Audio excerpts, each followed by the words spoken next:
It's recording. I want to talk a little bit about a Carolina rig, because just about everybody I talk to or fish with always talks about how much they hate it. And this is one of my favorite ways to catch them. I do things a little different, and I'm going to talk about it. It's a 3/4 ounce weight, tungsten weight. This is the Wicked weight. The good thing about them is no matter if it's an 1/8 ounce or 2 ounce, the hole's the same. So you only buy one of them little peg stoppers, and that'll do you. You ain't got to buy all different sizes to keep up with all that, and the price is pretty good. And a lot of people don't like tungsten because of the price, and they use lead. And it took me a while to go to tungsten, but I figure you're gonna spend $200 to $600 on a rod and reel, and $25 for 200 yards of fluorocarbon, then why not spend the extra couple dollars of tungsten, because it does help you feel more. Well, anyway, I do that, and then on a Carolina rig, that weight beats your knot up pretty good. So there's two things you could do. You could either put a peg right here, or like what I got here, I put an insert in it. I don't know if you can see it, but it's just one of those shrink wraps that you heat it up and you pull it and it shrinks, and you stick it in there, and I leave about a 1/4 inch, and all that does is just give a little cushion, keep my weight from hitting my knot. That tungsten is hard and it will damage your knot.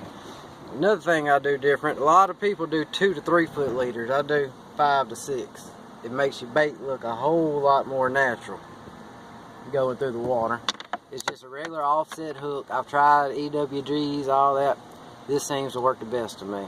It's light, and that's the main reason I think it works best, because you don't want nothing overpowering that bait. You want it to look natural.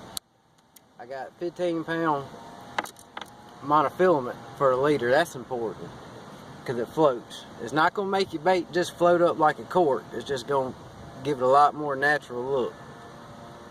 It's on a 7.2 medium heavy. This reel is a 7-1, but the fastest you can get away with, the better. You always want, if you're moving your bait with your rod, not your reel, you always want to go with the quickest reel you can. And I work it a little different too. I'm going to show you how I work it. And another thing, with these long leaders, you'll have a problem with it making knots. When you throw it in the air, when it hits the water, it'll curl up and it'll knot. Well, when you throw it, I'm just gonna make a little cast. If you stop it right before it hits the water, it'll straighten everything out, and it won't make it fall in a pile and knot up together. But what I do, like on this particular lake, found a couple schools earlier in about 12 foot of water. So I get on the edge of this channel in about 12 foot, and I'll parallel the channel with it. Another reason I like it, you can cover water fairly quick. You can feel the bottom real good, tell what you're going through, and your catch ratio is awesome compared to crankbaits and other stuff. I say 90% of the time he eats it, you put him in the boat. Which do you let it sink to the bottom, reel your slack up, so I say 2 o'clock. When I get my slack up, just bring my rod up to 12 o'clock. And what that's doing is making it glide. You want to picture that thing gliding. It's not you don't want to bump it like your Texas rigging. It's more of a swimming action. And when he picks it up, always make sure you feel the weight of the fish. Some people talk about sweeping hook sets and this and that.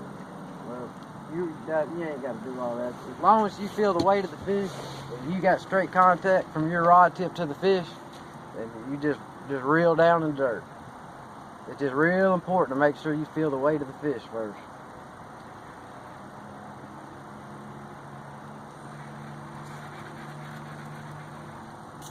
I think that's about it.